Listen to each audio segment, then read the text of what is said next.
The Kingdom of Agadez, located north in West Africa, is known as the very tip just before you go to the Sahara. To the Arabs, it was a city with some of the most numbering houses that have ever been known. Some people say that this place was the tip of the Black African society, and it was a gateway between the Sahara and the sub Saharan regions, breaking all stereotypes about the confusion or inability to move. Now, located to the west of this is a place that is much higher than this, but we don't need to talk about it. We've talked about it before. Places like Walata and places like that. This one is interesting because it was frequented by the French, the Dutch, and the English, all the way dating back to the 16 and 1500s. Three of its biggest exports was rice, grain, and fruit. But these were not the things that sustained this kingdom. These came through many different locations. Though by these dates, the Europeans had access to places like Mali or Mali or any of these other kingdoms, they still did not have true understanding or true holdings inside of these areas. The houses in this region were tall and big and expansive by the writings of both Europeans and Arabs, and they were very important inside the chronicles, which is written by the Arabs, called the Chronicles of Agadez. This civilization or this city in this area is so continuous with the Sahara that the people from the north constantly came down. But not only did they come down alone, they came in some cases with Europeans, and some people from this land would enter European territories to discuss business. Some of these buildings are actually very similar to ones that you would see almost in other places in these regions. But the thing is, the number of them that is around, and they're not all used for the same purpose that those buildings would be used that have the same type of build. This is a description by a European of this land, and he describes it as being fully a country that has giant ties with people outside of their territory. And the reason why he goes and puts this inside the information is because some of these places or some of these West African empires were very hostile in the beginning to the Europeans. And so to have a trade partner so deep inland in Nigeria serves a purpose, not in Nigeria, but in West Africa, serves a purpose that is beyond what they could have asked for. These people were not interested in the affairs or the internal struggles, like unlike some of the other West African kingdoms, of the foreigners who traded with them. They did not care that some of the Arabs called these people Abid. So a lot of these people would be called Bilad Abid, meaning the land of the slaves. But that did not bother them and did not take away from their wages or the way that they would communicate with these people and make sure they could trade with them.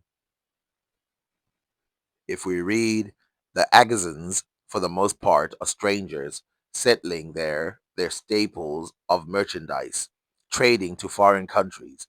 The natives are artificers or soldiers, but the southern people follow pasturage, breeding cattle and goats. Their receptacles are slight arbors of implicated boughs, like the Arabs, or mats with which they rove up and down. Those of the Libyc desert insult over the king of Agadez, and though they are tributary to the peoples of Tumbut, where they might complain, yet they carry so high a hand over them that they supplant and plant the royal throne, deposing and establishing whom they please, being commonly in such removals one of their favorites or nearest relations. Now, if you don't know, it's about this period when the people of the Maghreb, the natives of the Maghreb, including the very dark populations of the Maghreb, were separated from West Africans for several reasons. Obviously, the first one being to conquer the regions south. And so, if they separate them mindfully, so in other words, we all know that connecting north and south is easy in the past because we have the Garamantes, but if you can sever that tie between the Garamantes of the north and the south, which would be the exact areas that we just pointed out, Tumbut and this kingdom right here. So if we take this kingdom and we take just north of the kingdom, we will find pure Garamanti territory. But in the 1600s, what the Arabs and some of the Europeans, but mainly the Arabs, are trying to do is separate them.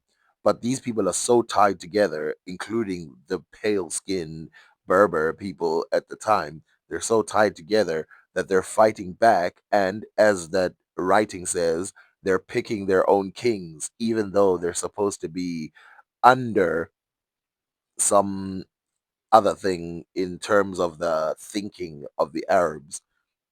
Now, of course, Islam is one of those things that they use to try and tear Africa into little pieces so that it could be easier to invade.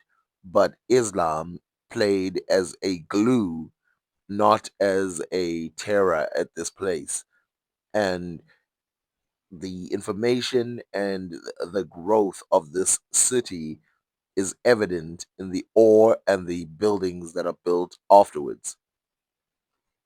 Now, a lot of the buildings that were here actually had more than one story, and they also were, according to some Arabs, on international standards.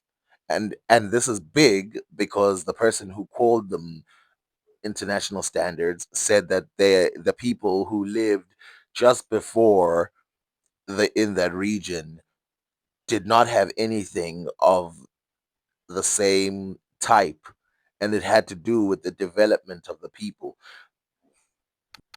Now, of course, we can't trust this because the people here might be trying to uplift Islam to a higher point, saying that these people became more civilized. And as you can see, a lot of these buildings have a very African thing about them. They're not very unique in terms of Africa. On noticing the people of Barbary, some Europeans had some things to say about the people living both in this land and in the north. The first thing they noticed is that the word Berber is a very arbitrary word, and in fact, it probably was invented with malicious intent to separate people who have been connected for thousands of years.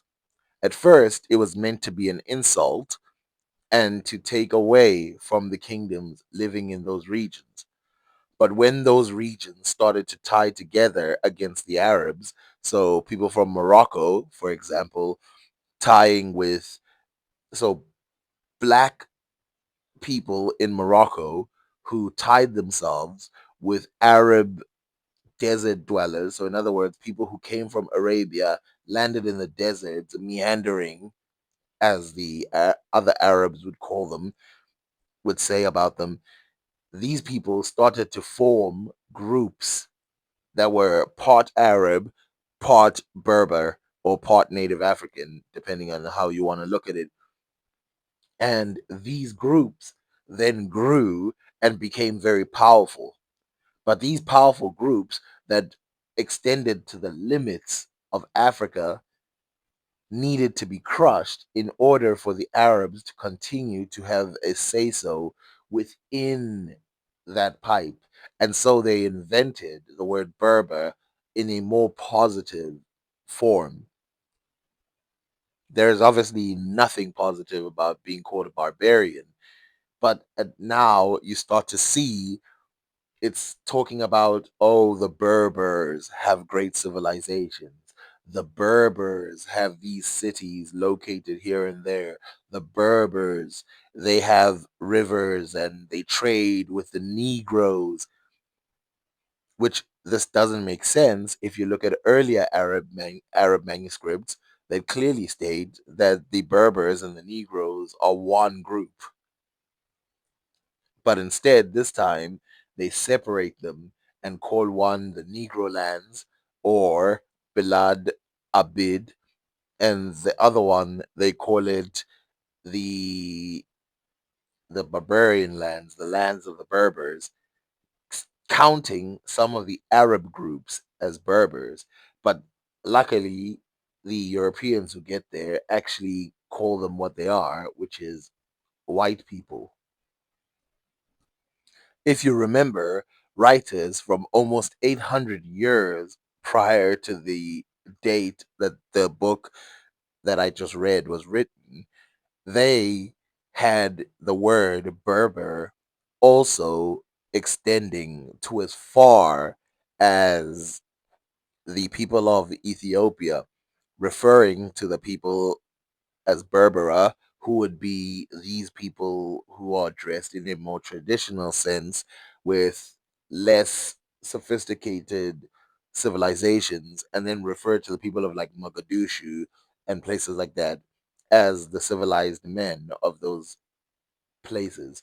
The word Berbera, of course, just meant, I guess, uncivilized, if you want to use that word, but it more meant wild or free.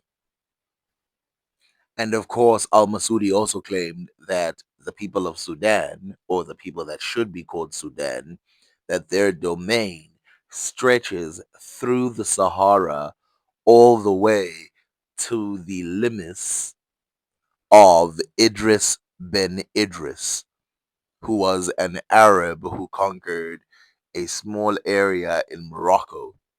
Now, if we take how far away this would be, it would put almost all West African civilizations in there, well, all of them, then would put half of the Sahara in there, and then would put the rest of the Sahara when he includes that the 60th part of the land of the Sudan. He says the people from the past who are wiser said that Egypt is the 60th part of the kingdoms or the domains of the Sudan.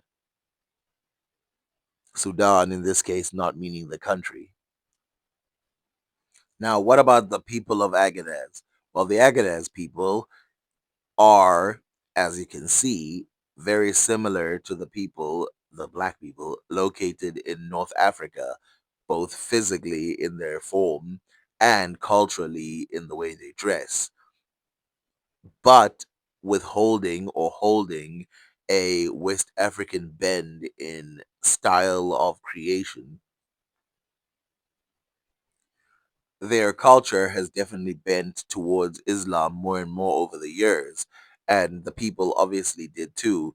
But there is a European who wrote that some of these people, some of the women in this kingdom, would wear a headscarf, right?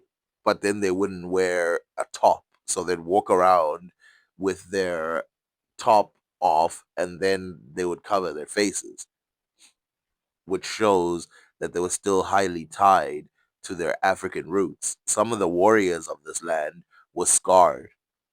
In fact, you couldn't be a warrior unless you were scarred. The Agadez, which are a Tuareg and Temeshek people, were enriched by the addition of Hausa people coming from places like Sokoto and helping to form the caliphate, like the Sokoto Caliphate, that would come after this date that is written about at this moment, which shows that Islam became much more powerful afterwards, creeping all the way down into places like that in in such a way that the land was not just a kingdom, it wasn't just a mildly Islamic kingdom, it became a caliphate. So before we talk about their warriors, we have to put it in context about what time I'm talking about, because a lot of times we just mention things and it could be the 1800s, 1900s, 1400s. We're talking about the 1500s to about the 1700s. Now, I'm not saying that anything happened, but this specific block that I'm talking about is from the 1500s to the 1700s, that gap. So basically the 1600s.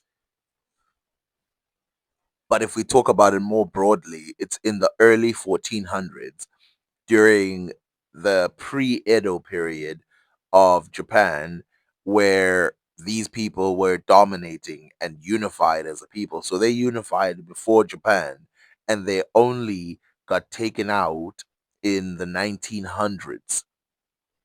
And taken out being a very loose word here, but I'm just using it. Although the preferred way to travel in the Sahara was the camel, this kingdom introduced horses at a much bigger level so that they could be utilized for things like trade and war. There are books that they wrote on battle formations and how to use swords and other instruments or other weapons of destruction. Given how long they lasted, you should know that these people were very good at what they did. Now, their fighting style would be very typical to the African one and also the North African one that I've shown you, where they hold one sword with one hand or a shield with one hand, and then they hold another sword with another hand, or they hold a shield with the other hand. So they have a sword and a shield, and they basically have to cut around it. This gives me the indication that these people learned a lot of their weaponry from West Africa in general, or this was already built inside of them because of the stick culture that existed prior, and so they just use a sword as a stick because it looks like a stick. Now you might think, what exactly enemies did they have? Who are these enemies? Well, all of these are listed in a book called Rizila ila al Kabail al Mutakatilin, which means letter to the warring tribes. These warring tribes who fought over and over again are urged in this book to f- move with peace in the name of Islam. In the description, these letters speak and use language that tries to convince them using the Quran. As we can read in the summary, Timbuktu, founded around 1100 as a commercial center for trade across the Sahara Desert, was also an important seat of Islamic learning from the 14th century onwards. The libraries of Timbuktu contain many important manuscripts in different styles of Arabic script, which were written and copied by Timbuktu script and scholars. These works constitute the city's most famous and long-lasting contributes to Islamic and world civilization. In this work, the author, a scholar and religious leader, urges warring factions to make peace and live in peace. He supports these arguments with quotations from the Quran and allusions to the practice of Muhammad and his companions, which require the faithful to avoid discord, to reconcile, and to live in peace and tolerance. The Sokoto Caliphate, I would say, was anything but purely peaceful, but you did see some change in the way and approach. And so, if we read here, between Sokoto and Agada's interethnic hierarchy in the 19th century, Adar, a sort of peninsula, or civilization stretching into the nomadic steppe has played a inconspicuous role in the history of the Hausa people. It has always existed apart, retired within itself, without a conquest spirit, depending alternatively on Kebi or Sokoto to the south or on the Tuareg to the north. Kel Air Oualemenides de la Zoe and Kel Grass, Ervo portrait of Adder's political marginality is accurate in outline, although its imperialistic perspective emphasizes emphasizes Adder's passive exposure to the expansionist schemes of its neighbors. This chapter starts by reconstructing Adder's history on the basis of sources produced primarily by the elites of Sokoto and Agadez. It goes on to portray a view from within based on local sources. This view reveals that far from being passive, Adder based societies made a virtue of necessity and turned their environment and political marginality into a defensive strategy against exterior and interior enemies. It also suggests a different reading of the relations between the intertwined political systems of centralized polities and semi nomadic societies in West African Sahel. The view from Adder is fragmented. Adder's society is a mix of the many groups that were integrated in shared political and economic structures, but nevertheless differentiated by language, religion, status, and economic specialization. Probably the same could be said of Sokoto's emirates and any of the more centralized political formations of the time, but the nature of the sources available for these regions. What came in the direction of the Hausa was the Sokoto Caliphate and their defensive structures, which were giant walls with so-called eight gates, which today there's way more, but at the time there were eight gates built by the founder. The Sokoto Caliphate was a walled country. Like so many others that you see in Africa, the culture was continuing, and these eight gates, which were known as eight entrances or exits of the kingdom, made it very difficult for anyone who tried to conquer from within and without to move freely. Now, none of these are the eight gates or the walls, these are just examples of fortresses all over Africa that occupy the same thing.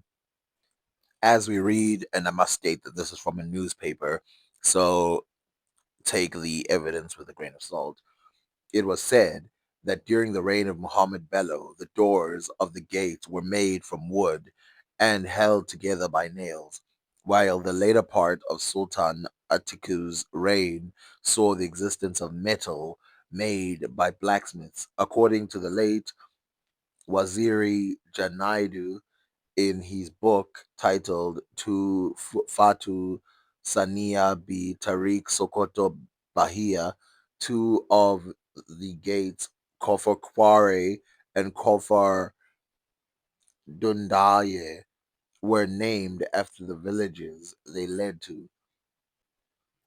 He added that two others were named after the war commander under Sheikh bin Fodio Aliyu Jodi and one of the sons of the reformer Atiku. He also stated that the remaining four were named after some important economic trees, including Kofar Taramia or gum tree, Rini, white silk cotton trees, Marke, chewing stick, and Kadesh, shea butter tree. The eight gates were under the administration leadership of the Sarkin Kofa, who was answerable to the Sultan and had porters and scouts under him.